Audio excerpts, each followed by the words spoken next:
এবারে দেখে নেব খেলার সময় শিরোনামগুলো।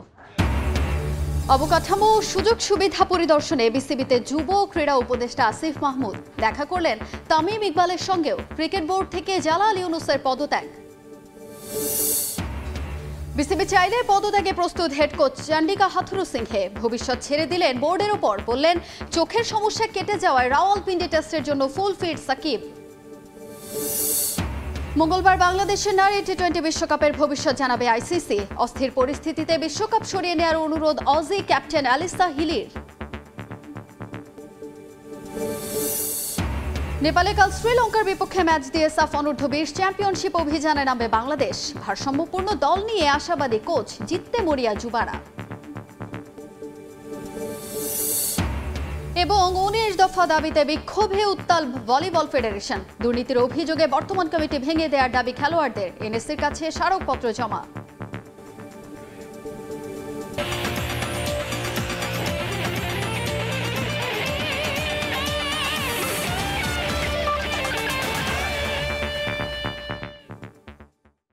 দেখছিলেন শিরোনাম, এবারে জানাবো বিস্তারিত। শুরুতেই ক্রিকেটের খবর।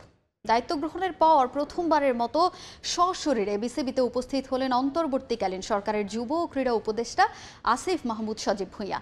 এ সময় তাকে স্টেডিয়ামের নানান অবকাঠামো ঘুরিয়ে দেখান সাবেক অধিনায়ক তামিম ইকবাল এবং প্রধান নির্বাহী নিজামুদ্দিন চৌধুরী। পরিদর্শন শেষে বিসিবির উন্নয়নে প্রয়োজনীয় পদক্ষেপ নেয়ার আশাবাদ জানান এই তরুণ উপদেষ্টা। সোমবার দুপুর নাগাদ হোম অফ ক্রিকেটে উপস্থিত তামিম ইকবাল। প্রায় বছরখানেক ধরে আন্তর্জাতিক ক্রিকেটের বাইরে থাকা সাবেক টাইগার অধিনায়কের আসার কারণ নতুন যুব ও ক্রীড়া উপদেষ্টা আসিফ মাহমুদ। তামিম আসার অনেক পরেই পৌঁছান আসিফ। ততক্ষণে উৎসুক জনতা আর গণমাধ্যম কর্মীদের ভিড়। এরপর বিসিবির প্রধান নির্বাহীকে নিয়ে হোম অফ ক্রিকেটের অবকাঠামোগত সুযোগ সুবিধা পরিদর্শন করেন এই তরুণ উপদেষ্টা। সেখানেই আসিফকে সব ঘুরিয়ে দেখান তামিম ইকবাল। অবকাঠামোগত যেই অবস্থা আছে সেটা দেখতে চেয়েছিলাম, সেটা দেখলাম ঘুরে ঘুরে সব জায়গায়। এবং নারী ক্রিকেট দলের সাথে দেখা হলো।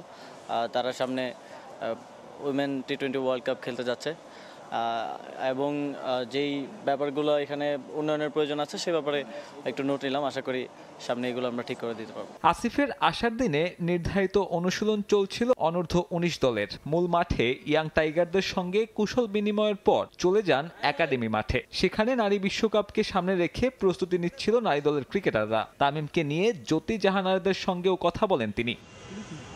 টালমাটাল বিসিবিতে আসিফের এমন পরিদর্শনের কারণ ব্যাখ্যা করেনি বিসিবি।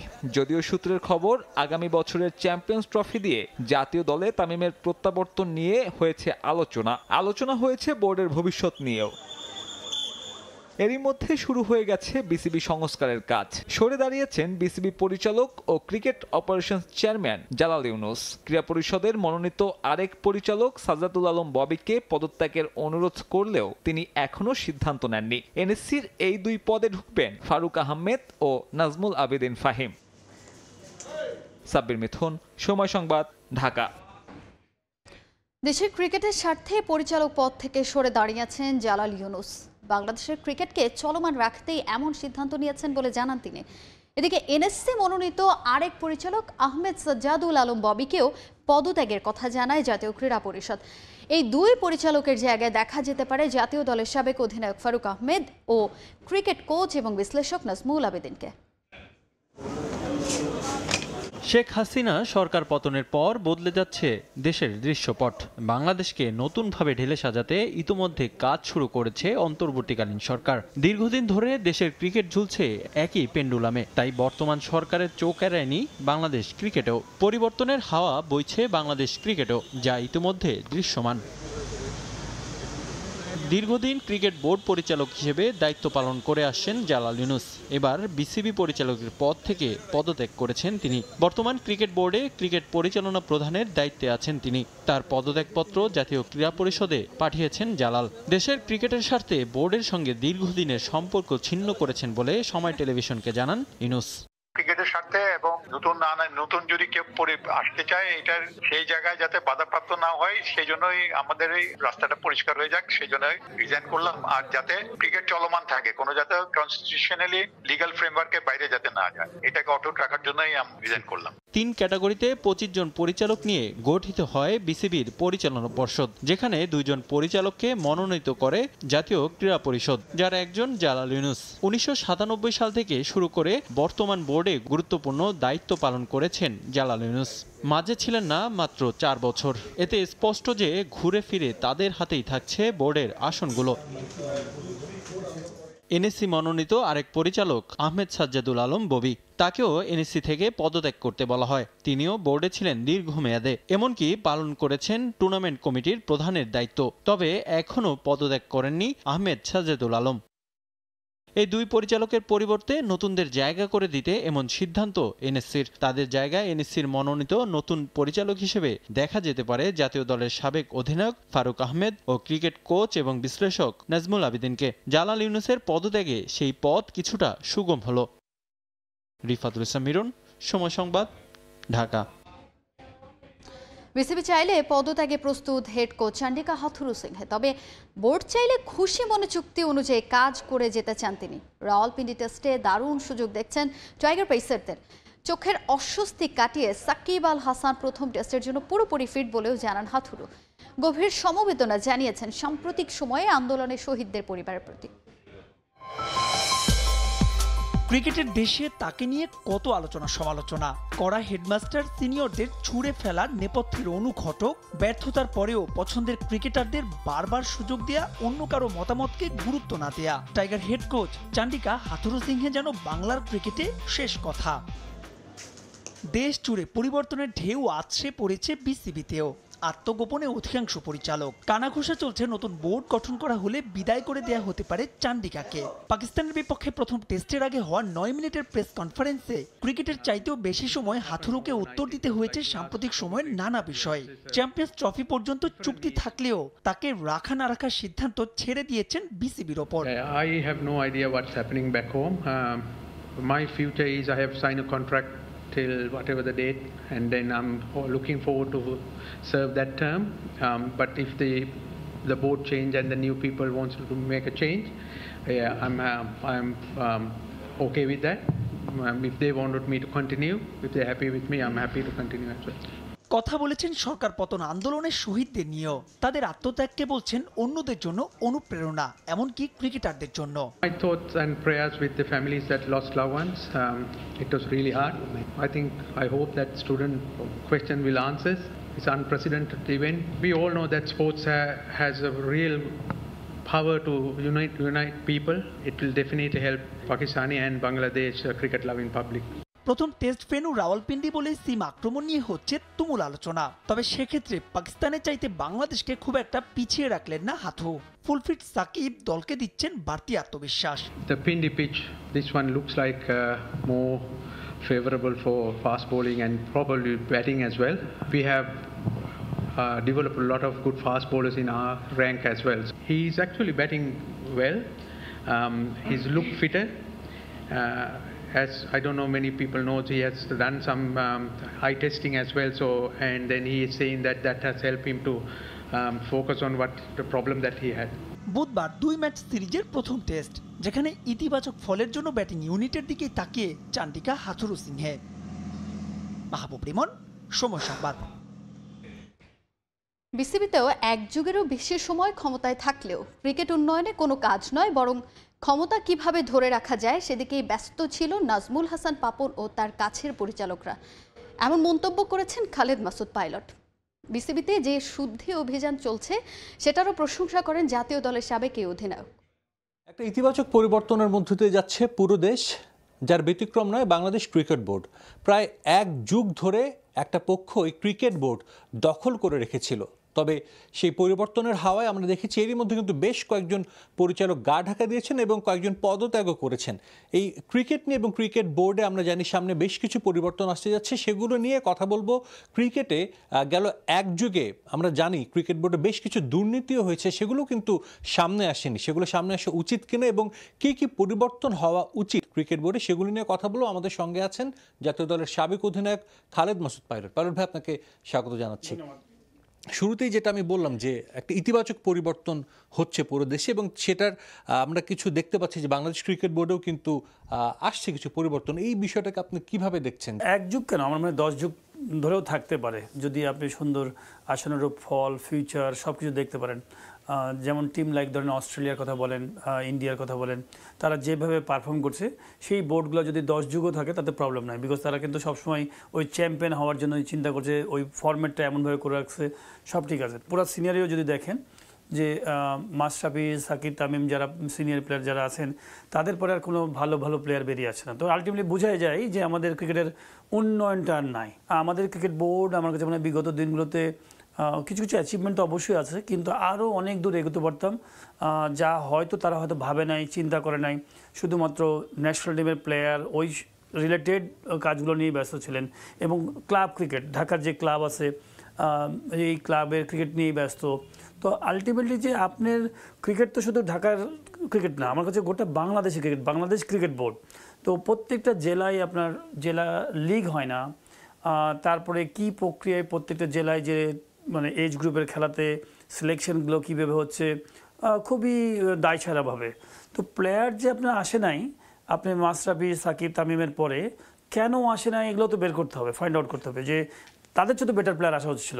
আপনি যদি দেখেন বিকেএসপিরও কিন্তু আমি বলবো যে খুব একটা ভালো প্রোডাকশন আসছে না। প্রথম যখন বিকেএসপি চালু করে তখন কিন্তু বিকেএসপি থেকে প্রথম মানে শুরু করার পরে যখন স্কুলের ক্লাস 7 থেকে শুরু করলো, তার 7-8 বছর পরে দেখবেন যে নাইমুর রহমান দুর্জয়, আলসারের রক্ষণ, ফুটবল প্লেয়ার হাসান আল মামুন, কত ভালো ভালো প্লেয়ার গোটা বাংলাদেশে প্রত্যেকটা ডিপার্টমেন্টের ন্যাশনাল টিমের প্লেয়ার ভরে গেল বিকেএসপির।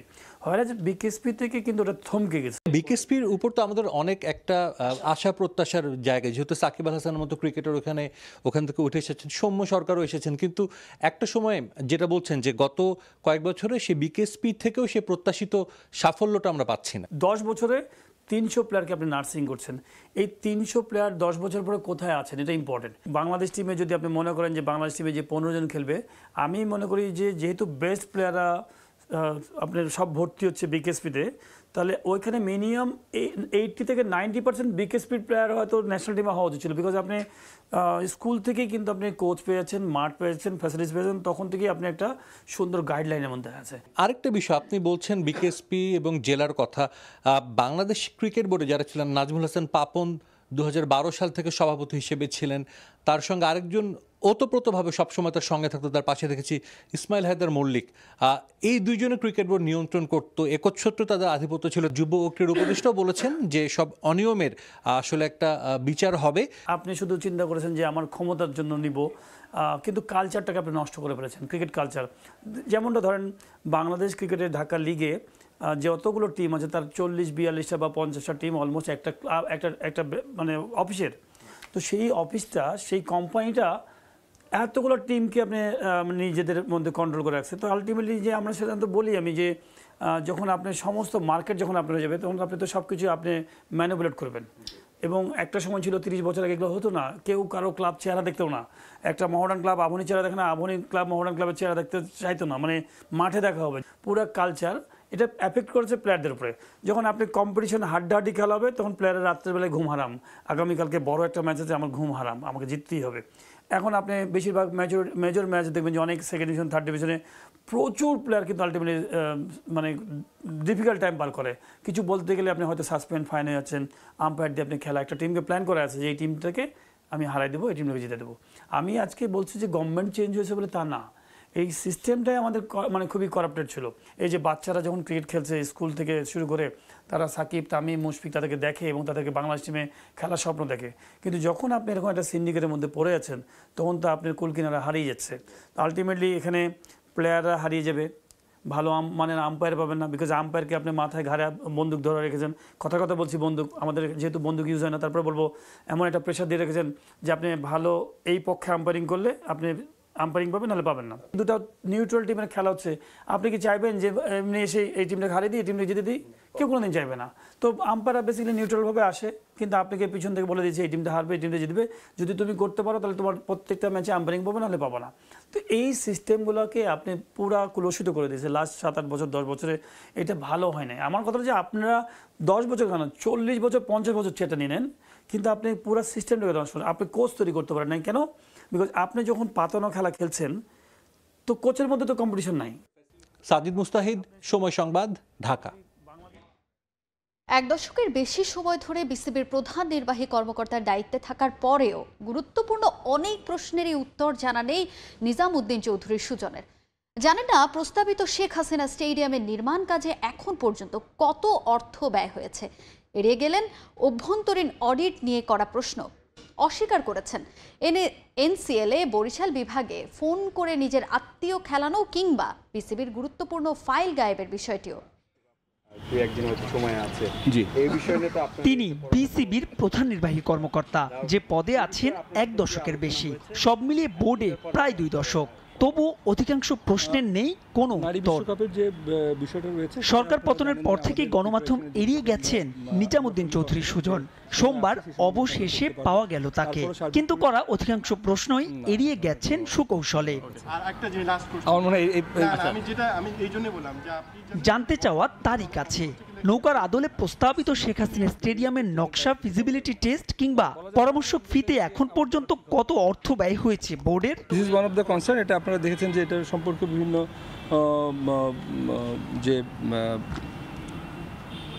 বিভিন্ন কর্মকর্তারা বা কারা এসেছিলেন যে যারা প্রোটেস্ট করেছেন বা তাদের কাছেও একটা তাদের অন্যতম একটা বিষয় ছিল এটা। সো এটা আমরা অবগত করেছি এবং সম্ভবত এটা আগামী বোর্ড সভা যেটা হবে সেখানে এই ব্যাপারে একটা সিদ্ধান্ত পাবো আমরা। আনুমানিক কত টাকা খরচ হয়েছে শেখ হাসিনা স্টেডিয়াম নির্মাণের জন্য? আনুমানিক এই মুহূর্তে আমি বলতে পারবো না, ফিগার আউট করব। অভিযোগ আছে বরিশাল বিভাগের শশী আর আবু সাইদ চৌধুরী নামে 2 ক্রিকেটারকে খেলাতে নাকি ফোন করে হুমকি দিয়েছেন নিজামউদ্দিন। আবার সরকার পতনের পর বিসিবির গুরুত্বপূর্ণ নথি গায়েবের অভিযোগও আছে তার বিরুদ্ধে, যদিও সবকিছু অস্বীকার করেছেন তিনি। এই বিষয়টা আমি আপনাদের মিডিয়াতেই দেখেছি, বাট এই বিষয়টা নিয়ে আসলে কথা বলার এখনো সুযোগ হয়নি। আমরা কথা বলবো। আমার ব্যাপারে আসলে এই ব্যাপারটা আমি ওই ইয়ে থেকে শুনলাম এবং এই ধরনের বিষয় আমি কখনোই ইনভলভ হই না এবং এই ধরনের যদি কেউ বলে থাকে এটা ঠিক না। তাহলে আপনি কি অবগত আছেন কিনা যে বরিশাল বিভাগে ফোন কলের মাধ্যমে খেলা হয়? আমার কাছে অন ক্যামেরা বক্তব্য আছে। বক্তব্য থাকতে পারে, বাট আমার কাছে মনে হয় না যে এই ধরনের কোনো বিষয় সঠিক আছে। প্রায় 1000 কোটি টাকার বিসিবিতে প্রতি বছর খরচ 100 কোটি টাকা, কিন্তু গঠনতন্ত্রে থাকার পরেও নেই প্রধান অর্থ কর্মকর্তা। অভিযোগ আছে দীর্ঘ সময় ইন্টারনাল অডিট করা কোম্পানি এক নবীনিক কাজ পায় বিসিবির। তাদের সঙ্গে কি সখ্যতা প্রধান নির্বাহী কর্মকর্তার? ইন্টারনাল অডিট আমাদের এক্স্যাক্টলি আমি নাম্বার অফ ইয়ার্স বলতে পারবো না, অনেকদিন ধরে করছে ইন্টারনাল অডিট। 10-12 বছর? এটা আমার ফাইল দেখে বলতে হবে, এইভাবে বলা ঠিক হবে। কি নাম প্রতিষ্ঠানটা? আমাদের ইন্টারনাল অডিটর আছেন এখন এক নবীন। এই প্রতিষ্ঠানের সাথে কি আপনার আমরা আবার না এই প্রতিষ্ঠানের সাথে কি আপনার কোনো আত্মীয়তার সম্পর্ক আছে? কেউ আত্মীয় চাকরি করে এরকম আপনার জানা আছে? না, এই ধরনের কোনো তথ্য নেই আমার কাছে। বোর্ড সভাপতি হিসেবে নাজমুল হাসান পাপনের সময়কালের পুরোটা সময় প্রধান নির্বাহীর দায়িত্ব সামলানো নিজামউদ্দিন চৌধুরীর বিরুদ্ধে অভিযোগ আছে বোর্ডের গোপন তথ্য নির্দিষ্ট একটি গণমাধ্যমে সরবরাহের। সারা দেশে চলমান শুদ্ধি অভিযানে এবার ধরা পড়বে তো বিসিবির এইসব রাঘব বোয়ালরা? প্রশ্নটা তোলাই রইল। মাহবুব রিমন, সময় সংবাদ, ঢাকা। বাংলাদেশের বিপক্ষে টেস্ট সিরিজের 2 দিন আগে স্কোয়াড ঘোষণা করেছে পাকিস্তান ক্রিকেট বোর্ড। শান মাসুদের নেতৃত্বে 4 পেসার, 6 ব্যাটসম্যান ও 1 জন অলরাউন্ডারকে নিয়ে মাঠে নামবে পাকিস্তান। সিরিজের প্রথম টেস্ট মাঠে গড়াবে আগামী 21 আগস্ট। পাকিস্তানের বিপক্ষে টেস্ট সামনে রেখে বেশ কয়েকদিন আগেই দেশ ছেড়েছে বাংলাদেশ দল। সাদা পোশাকে মাঠে নামার আগে নিজেদের প্রস্তুতিও ঝালিয়ে নিচ্ছেন ক্রিকেটাররা। টাইগারদের বিপক্ষে ঘরের মাটিতে মাঠে নামার 2 দিন আগেই এবার স্কোয়াড ঘোষণা করল পাকিস্তান ক্রিকেট বোর্ড। রাওয়ালপিন্ডিতে মাঠে গড়াবে 2 দলের প্রথম টেস্ট, আর সে টেস্টের জন্য শান মাসুদকে অধিনায়ক করে 11 সদস্যের দল ঘোষণা করেছে পিসিবি, যে স্কোয়াডে রাখা হয়েছে 4 পেসার, 6 ব্যাটসম্যান ও 1 জন ব্যাটিং অলরাউন্ডারকে। টাইগারদের বিপক্ষে একাদশে আছেন শাহিন শাহ আফ্রিদি, নাসিম শাহ, খুররম শেহজাদ ও মোহাম্মদ আলী। যদিও সিরিজ শুরুর আগে আমির জামালকে বাদ দিয়েছে পাকিস্তান, মূলত পুরোপুরি ইনজুরি মুক্ত না হওয়ার কারণেই বাংলাদেশ সিরিজে খেলা হচ্ছে না এই পেসারের। ওপেনিংয়ে থাকছেন আব্দুল্লাহ শফিক ও সায়েম আইয়ুব, আর 3 নম্বর ব্যাটার হিসেবে নামবেন অধিনায়ক শান মাসুদ ও 4 নম্বরে থাকবেন Babar Azam. Middle order batter হিসেবে সৌদ শাকিলের সঙ্গে আরও আছেন মোহাম্মদ রিজওয়ান ও সালমান আলী আঘা। বাংলাদেশের বিপক্ষে দ্বিতীয় টেস্টের ভেন্যু ইতোমধ্যেই পরিবর্তন করেছে পিসিবি। করাচিতে স্টেডিয়াম সংস্কার কাজ চলায় দর্শক শূন্য অবস্থায় টেস্ট আয়োজনের কথা থাকলেও এবার 2 টেস্টই মাঠে গড়াবে রাওয়ালপিন্ডিতে। বাংলাদেশের বিপক্ষে 2 টেস্ট সিরিজের প্রথম টেস্ট মাঠে গড়াবে আগামী 21 আগস্ট। তাজিন খন্দকার, সময় সংবাদ। বর্তমান পরিস্থিতিতে অক্টোবরে বাংলাদেশ নারী টি-20 বিশ্বকাপ হোক তা চান না অস্ট্রেলিয়ান অধিনায়ক অ্যালিসা হিলি। এমন সময়ে বিশ্বকাপ আয়োজন হলে ভুল হবে বলেও মনে করেন তিনি। অন্তর্বর্তীকালীন সরকার বিশ্বকাপ আয়োজনে আশাবাদী হলেও কয়েকটি দেশের ভ্রমণ নিষেধাজ্ঞার কারণে শেষ পর্যন্ত বাংলাদেশ থেকে সরে যেতে পারে নারীদের বিশ্বকাপ। মঙ্গলবার বিসিবিকে দেয়া আইসিসির সময় শেষ হয়ে যাচ্ছে, তাই এদিনই জানা যাবে বাংলাদেশে বিশ্বকাপ আয়োজনের ভবিষ্যৎ। রাজনৈতিক পালাবদলে অস্থির দেশের ক্রীড়াঙ্গন। শেখ হাসিনা সরকারের বিদায়ের পর আত্মগোপনে সভাপতি নাজমুল হাসান পাপন সহ অনেক বোর্ড কর্তা অস্থির পরিস্থিতিতে অক্টোবরের নারী টি-20 বিশ্বকাপ আয়োজন নিয়ে অনেক দিন ধরেই চলছে অনিশ্চয়তা। অন্তর্বর্তীকালীন সরকার আশাবাদী বিশ্বকাপের সফল আয়োজন নিয়ে, তবে বেশ কয়েকটি দেশের ভ্রমণ নিষেধাজ্ঞা থাকায় বিশ্বকাপ বাংলাদেশে আদৌ আয়োজন করা যাবে কিনা তা নিয়ে চিন্তায় ক্রিকেট প্রেমীরা। এরই মধ্যে আয়োজনে অস্বীকৃতি জানিয়েছে প্রতিবেশী দেশ ভারত। অস্ট্রেলিয়াও বিশ্বকাপ আয়োজনে রাজি নয় বলে জানিয়ে দিয়েছে। অস্থির অবস্থা দেশের ক্রীড়াঙ্গনে। এমন কঠিন সময়ে এখানে অক্টোবরে নারী টি-20 বিশ্বকাপ আয়োজন করা ভুল হবে বলে মনে করেন অস্ট্রেলিয়া অধিনায়ক অ্যালিসা হিলি। এই মুহূর্তে বাংলাদেশ কিভাবে ক্রিকেট খেলা হতে পারে মানবিক বিবেচনায় সেটিও ঠিক বুঝতে পারছেন না বলে জানান তিনি। বর্তমান পরিস্থিতিতে বাংলাদেশে বিশ্বকাপ হোক তা আমি চাই না, তাহলে সেটা ভুল হবে। এই মুহূর্তে বাংলাদেশে একটা ক্রিকেট ইভেন্ট চলা, যে দেশ সত্যি সমস্যার মধ্য দিয়ে যাচ্ছে তাদের পুঁজি নিয়ে বিশ্বকাপে ব্যবহারের বিষয়টি আমার কাছে কঠিন মনে হচ্ছে। যেসব মানুষ মারা গেছে তাদের সহায়তায় এখন সবাইকে প্রয়োজন। অস্ট্রেলিয়ার নাগরিকদেরও এই মুহূর্তে বাংলাদেশে ভ্রমণ না করতে পরামর্শ দেওয়া হয়েছে। তাই বাংলাদেশে বিশ্বকাপের ভবিষ্যৎ নিয়ে হিলি নিজেও আছেন দ্বিধাদ্বন্দ্বে। বিষয়টি পুরোপুরি আইসিসির ওপর ছেড়ে দিয়েছেন তিনি। এই মুহূর্তে মানুষ হিসেবে সেখানে খেলার ব্যাপারটি আমার জন্য ঠিক মনে হচ্ছে না। মনে হচ্ছে এটি হয়তো ভুল একটা কাজ হবে, তবে আমি এটা আইসিসির উপর ছেড়ে দেব। এরই মধ্যে বিকল্প ভেন্যুর আলোচনাও উঠেছে। শেষ পর্যন্ত বাংলাদেশ থেকে বিশ্বকাপ সরে গেলে সেটি আয়োজিত হতে পারে জিম্বাবুয়ে বা সংযুক্ত আরব আমিরাতে। বাংলাদেশের বিপক্ষে প্রথম টেস্ট স্কোয়াডে স্পিনার আবরার আহমেদ ও অলরাউন্ডার কামরান গোলামকে না রাখাকে অযৌক্তিক বলে মনে করেন পাকিস্তানের সাবেক পেসার তানভীর আহমেদ। এছাড়া টেস্ট স্কোয়াডে জেনুইন কোনো স্পিনার না থাকায় নির্বাচকদের কঠোর সমালোচনা করেছেন তিনি। এমনকি ওয়াকার ইউনিস পাকিস্তান ক্রিকেটকে ধ্বংস করবেন বলে মন্তব্য তানভীরের। এদিকে চোট থেকে পুরোপুরি সেরে না ওঠায় টেস্ট স্কোয়াডে থেকেও বাদ পড়েছেন পেসার আমির জামাল। পিসিবিতে ওয়াকার ইউনিসের নতুন দায়িত্বের বয়স পেরোয়নি 1 মাসও। হাতে চলে এসেছে প্রথম অ্যাসাইনমেন্ট। তবে সেটা শুরু করার আগেই চারদিক থেকে শুরু হয়ে গেছে সমালোচনা। এমনকি ওয়াকারের বিরুদ্ধে পাকিস্তান ক্রিকেটকে ধ্বংস করার অভিযোগও এসেছে।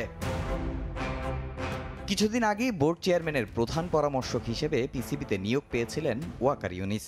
জাতীয় দলের তদারকি ছাড়াও ঘরোয়া লীগ ও নির্বাচকদের সঙ্গেও কাজ করার দায়িত্ব ওঠে তার কাঁধে। আগামী 21 আগস্ট পাকিস্তানের বিপক্ষে 2 ম্যাচের সিরিজের প্রথম টেস্ট খেলবে বাংলাদেশ। আর সেই টেস্টের জন্য পাকিস্তানের স্কোয়াড নিয়েই যত বিপত্তি। বাংলাদেশ এ দলের বিপক্ষে খেলানোর জন্য প্রথম টেস্টে স্কোয়াডে রাখা হয়নি দলের অন্যতম সেরা স্পিনার আবরার আহমেদকে। দলে সুযোগ হয়নি অলরাউন্ডার কামরান গোলামেরও। মূল দলের চেয়ে এ দলকে বেশি গুরুত্ব দেয় ওয়াকারের কঠোর সমালোচনা করেছেন সাবেক পেসার তানভীর আহমেদ। এছাড়া স্কোয়াডে জেনুইন কোনো স্পিনার না থাকায় নির্বাচকদের যোগ্যতা নিয়েও প্রশ্ন তোলেন তিনি। আবরার আহমেদ পাকিস্তানের হয়ে এখন পর্যন্ত 6 ম্যাচে মোট 38 উইকেট শিকার করেছেন। সবশেষ শ্রীলঙ্কার বিপক্ষে টেস্টেও 4 উইকেট নিয়েছেন তিনি। অন্যদিকে ঘরোয়া লিগে দুর্দান্ত ছন্দে থাকায় বাংলাদেশের বিপক্ষে এই টেস্টে অভিষেক হওয়ার সম্ভাবনা ছিল কামরান গোলামের। ওয়াকার ইউনিস ও নির্বাচকরা আবরার এবং কামরান গোলামকে বাংলাদেশের বিপক্ষে টেস্ট থেকে বাদ দিয়েছে। এখন যেটা বাকি তা হলো ওয়াকার পাকিস্তান ক্রিকেটকে ধ্বংস করবেন। থার্ড ক্লাস নির্বাচকরা কেন এই দুজনকে বাদ দিল? ইউনিস এখন কোথায়? সে নিজেকে কিংবদন্তি দাবি করে। সে এখন ব্যাখ্যা দিক কেন তাদের বাদ দেওয়া হয়েছে। এদিকে প্রথম টেস্টে স্কোয়াডে থাকলেও পুরোপুরি ফিট না হওয়ায় আমির জামালকে আবারও স্কোয়াড থেকে বাদ দেওয়া হয়েছে বলে জানিয়েছে বিসিবি। সিরিজের দ্বিতীয় টেস্টও থাকছেন না তিনি। তামিম হোসেন, সময় সংবাদ। এবারে জানাবো দেশের ফুটবলের খবর। শ্রীলঙ্কার বিপক্ষে ম্যাচ জিতে সাফ অনূর্ধ্ব-20 চ্যাম্পিয়নশিপের যাত্রা শুরু করতে চায় বাংলাদেশ। নেপালের আনফা কমপ্লেক্সে 2 দলের ম্যাচ শুরু হবে বিকেল 3টায়। আরও একটা সাফের মিশন বাংলাদেশের সামনে। চোখে শিরোপার স্বপ্ন, মনে দৃঢ় প্রত্যয়। প্রস্তুতিটা খুব বেশি সময়ের না হলেও চ্যালেঞ্জ নিতে মুখিয়ে বাংলাদেশ অনূর্ধ্ব-20 ফুটবল দল। তারুণ্যের জয়গানে এই মিশন জয়ের লক্ষ্য কোচের। 6 দলের এই টুর্নামেন্টে আছে বাংলাদেশ ছাড়াও স্বাগতিক নেপাল, ভুটান, ভারত, মালদ্বীপ ও শ্রীলঙ্কার মতো দল। নেপালে অনুষ্ঠিত এই টুর্নামেন্টের আগে কমলাপুরে আর্টিফিশিয়াল টার্ফ, এরপর বসুন্ধরা কিংসে 2 সপ্তাহ অনুশীলন করেছে এই দলটা। দেশের অস্থিতিশীল অবস্থার মধ্যেই শিরোপা জয়ের লক্ষ্যে প্রস্তুতিতে নিজেদের ঝালিয়ে নিয়েছেন ফুটবলাররা। প্রিমিয়ার লিগ, এলিট একাডেমি ও সিনিয়র দলের খেলোয়াড়দের নিয়ে গঠিত এই দলে আছেন মিরাজুল ইসলাম, মেহেদী হাসান শ্রাবণ, রাহুলদের মতো খেলোয়াড়। তাই এবার চ্যাম্পিয়ন হওয়ার স্বপ্ন দলের। 2022-এ এই টুর্নামেন্টের ফাইনাল খেলেছিল বাংলাদেশ দল। ভারত বাধা টপকাতে না পারায় সে আসরে চ্যাম্পিয়ন হওয়ার সুখস্মৃতি সঙ্গী করতে পারেনি লাল সবুজের প্রতিনিধিরা। তবে এবার শুরু থেকেই সাবধানী মারুফুল হকের দল। লঙ্কানদের বিপক্ষে ম্যাচ জিতে সাফের যাত্রা শুরু করতে চায় বাংলাদেশ। ম্যাচ বাই ম্যাচ ভালো খেলে এবার ফাইনালে খেলার লক্ষ্য মিরাজ আসিফদের। আমাদের প্রথম ম্যাচ তো সবাই চায় যে শুরুটা যাতে ভালো হয়, সবাই প্রত্যাশা যাতে আমরা প্রথম ম্যাচটা উইন করি। আমাদের যে টার্গেট, এটা প্রথম ম্যাচটা উইন করলে আমরা 50% সম্পূর্ণ করতে পারবো আশা করি। কোনো প্রতিপক্ষকে আসলে ছোট করে দেখার মতো কিছু নাই। শ্রীলঙ্কা আমাদের চোখে ভালো টিম, কিন্তু আমাদের মনে হয় আমরা যদি আমাদের সবগুলো প্লেয়ার যার যার ভালো পারফরমেন্স 100% দিয়ে মাঠে খেলতে পারে, কোচের টেকটিক অনুযায়ী আমরা একটা ভালো রেজাল্ট নিয়ে জয় নিয়ে মাঠ থেকে ফিরে আসতে হবে। এদিকে এবারের আসরের প্রথম ম্যাচে মাঠে নামে স্বাগতিক নেপাল ও শ্রীলঙ্কা। সেই ম্যাচে স্বাগতিকদের বিপক্ষে 1-0 ব্যবধানে হারতে হয় লঙ্কানদের। সেখান থেকে প্রতিপক্ষ সম্পর্কে ধারণা নিয়ে পরিকল্পনা সাজাচ্ছেন কোচ মারুফুল হক। তবে প্রতিপক্ষকে সমীহ করছেন কোচ। সঙ্গে কাজে লাগাতে চান 2022-এ ভারতের বিপক্ষে ফাইনাল খেলার আত্মবিশ্বাস। যেহেতু আমাদের এই টিমটা লাস্ট টুর্নামেন্টে ফাইনাল খেলেছিল এবং সেই অনুযায়ী আমি প্লেয়ারদের গত 2 সপ্তাহ তাদের যে স্যাক্রিফাইস, হার্ডওয়ার্ক এবং ডেডিকেশন, কমিটমেন্ট দেখেছি। তাহলে এখন পর্যন্ত আমরা সেই পথেই রয়েছি, আমরা রাইট ট্র্যাকে রয়েছি। আমরা অলরেডি শ্রীলঙ্কার ম্যাচ দেখেছি, সেই অনুযায়ী তাদেরকে আমরা স্কাউট ট্র্যাকিং দুইটাই করেছি। তাদের উইক পয়েন্ট, স্ট্রং পয়েন্টে আমরা কাজ করেছি এবং সেই অনুযায়ী প্লেয়ারদেরকে আমাদের গেম প্ল্যান এবং স্ট্র্যাটেজি কী হবে অলরেডি প্লেয়ারদেরকে শেয়ার করেছি, সেই অনুযায়ী ট্রেনিং করছি। এবং যেহেতু ফার্স্ট ম্যাচ সবসময় ইম্পর্টেন্ট, আমাদের একটা চ্যালেঞ্জে আমাদের চ্যাম্পিয়ন বা ফাইনাল খেলতে হবে, সেই ক্ষেত্রে ফার্স্ট ম্যাচ আমরা উইন দিয়ে শুরু করতে চাই ইনশাল্লাহ। গেল আসরে ভারতের বিপক্ষে ফাইনালে হারতে হলেও এবার আর হার নয়, লক্ষ্য শিরোপা জয়ের। তাজিন খন্দকার, সময় সংবাদ।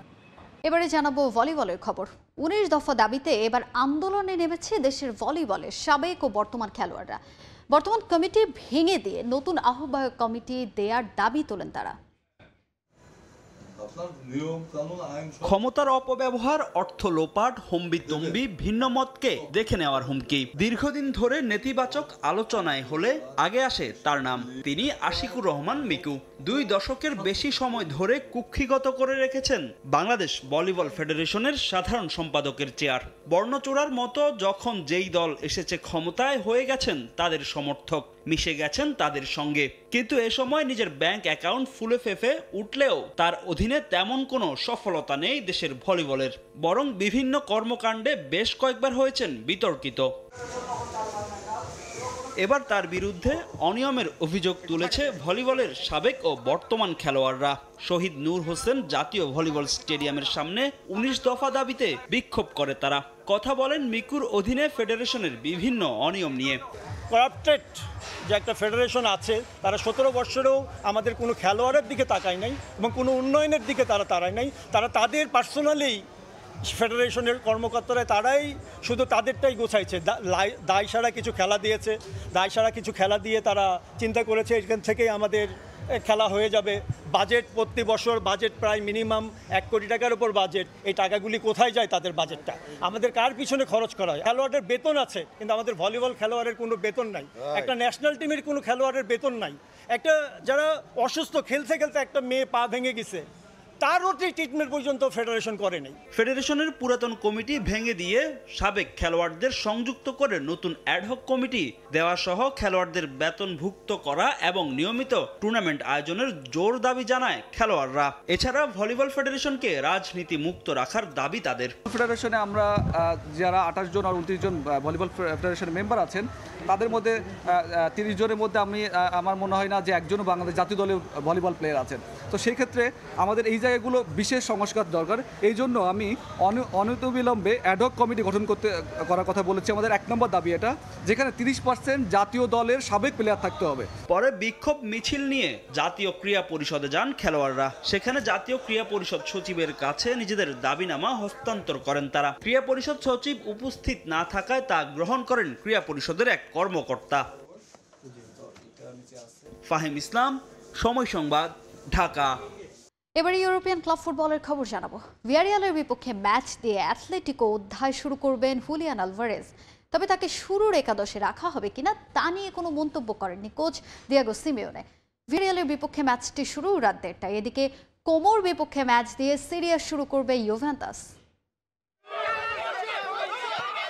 নতুন মৌসুমের শুরুটা সুখকর হয়নি অ্যাথলেটিকো মাদ্রিদের। লা লিগায় উদ্বোধনী ম্যাচে গেতাবের সঙ্গে ড্র করে মাদ্রিদের ক্লাবটি। তবে ভিয়ারিয়ালের বিপক্ষে জয়ে বদ্ধপরিকর তারা। গেল সপ্তাহে ম্যানচেস্টার সিটি তারকা হুলিয়ান আলভারেজকে দলে ভিড়িয়েছে অ্যাথলেটিকো।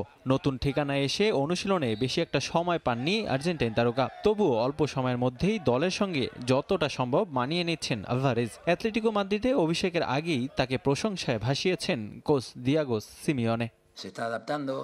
আলভারেজ দলের সঙ্গে মানিয়ে নিচ্ছেন। তিনি অলিম্পিক ও কোপা আমেরিকা খেলেছেন, তাই তিনি খুব কম বিশ্রাম পেয়েছেন। যে 10 দিন তিনি ছুটিতে ছিলেন তাও পুরোপুরি বিশ্রাম নিতে পারেননি, কারণ তিনি সিটি ছাড়বেন কিনা বা এখানে আসবেন কিনা তা নিয়ে ব্যস্ত ছিলেন। এতে তিনি চিন্তামুক্ত থাকতে পারেননি। তবে আমি তার মধ্যে অনেক উৎসাহ ও আগ্রহ দেখছি। আলভারেজের কৌশলের বৈশিষ্ট্য অ্যাথলেটিকোর ডিএনএর সঙ্গে খাপ খায়, তাই আমরা সবাই তার পারফরমেন্সের প্রত্যাশা করছি। গেল মৌসুমটা দারুণ কেটেছে অ্যাথলেটিকো মাদ্রিদের। রিয়াল মাদ্রিদের চেয়ে মাত্র 1 পয়েন্ট পিছিয়ে পয়েন্ট টেবিলের 3-এ থেকে লিগ শেষ করে তারা। নতুন মৌসুমে শুরু থেকেই ম্যাচ বাই ম্যাচ পরিকল্পনা কোচের। এছাড়া ভিয়ারিয়ালের বিপক্ষে ম্যাচ দিয়ে অভিষেকের সম্ভাবনা রয়েছে আলভারেজের, যদিও তাকে নিয়ে এখনো কোনো সিদ্ধান্ত জানাননি কোচ। আমরা এখনো স্কোয়াড ঘোষণা করিনি। ম্যাচ বাই ম্যাচ কিভাবে এগোবে তা নিয়ে ভাবতে হবে এবং আমরা সেই পরিকল্পনায় অটুট থাকব। মৌসুমে রিয়াল মাদ্রিদকে সেরা দল মনে হচ্ছে। তাদের সেরা মানের খেলোয়াড়দের বিপক্ষে আমাদের ফুটবলারদের প্রমাণ করতে হবে। এদিকে কোমোর বিপক্ষে ম্যাচ দিয়ে লিগ শুরু করবে ইউভেন্টাস। 30 বছর পর কোমোর বিপক্ষে ম্যাচ দিয়ে নতুন মৌসুম শুরু তাদের। গেল মৌসুমের ব্যর্থতা ভুলে নতুন কোচ থিয়াগো মোতার অধীনে ঘুরে দাঁড়াতে চাইবে ক্লাবটি। ব্রাজিলিয়ান ফুটবলার ডগলাস লুইস ও ফরাসি ফুটবলার থুররামকে নিয়ে মধ্যভাগ শক্তিশালী করলেও কোচের দুশ্চিন্তায় আক্রমণ ভাগ। তবুও নতুন ফুটবলার নিয়ে ভিন্ন পরিকল্পনা কোচের। কোমোর বিপক্ষে জয় তুলে নিতে শতভাগ দিতে চান মোতা। রিফাতুল ইসলাম মিরন, সময় সংবাদ। এ পর্যায়ে খেলার সময়ের শীর্ষ সংবাদগুলো জানিয়ে দিচ্ছে আরেকবার। অবকাঠামো ও সুযোগ সুবিধা পরিদর্শনে বিসিবিতে যুব ক্রীড়া উপদেষ্টা আসিফ মাহমুদ দেখা করলেন তামিম ইকবালের সঙ্গেও। ক্রিকেট বোর্ড থেকে জালাল ইউনুসের পদত্যাগ। বিসিবি চাইলে পদত্যাগে প্রস্তুত হেড কোচ চন্ডিকা হাথুরু সিংহে। ভবিষ্যৎ ছেড়ে দিলেন বোর্ডের ওপর, বললেন চোখের সমস্যা কেটে যাওয়ায় রাওয়ালপিন্ডি টেস্টের জন্য ফুল ফিট সাকিব। এবং নেপালে কাল শ্রীলঙ্কার বিপক্ষে ম্যাচ দিয়ে সাফ অনূর্ধ্ব-20 চ্যাম্পিয়নশিপ অভিযানে নামবে বাংলাদেশ। ভারসাম্যপূর্ণ দল নিয়ে আশাবাদী কোচ, জিততে মরিয়া যুবারা।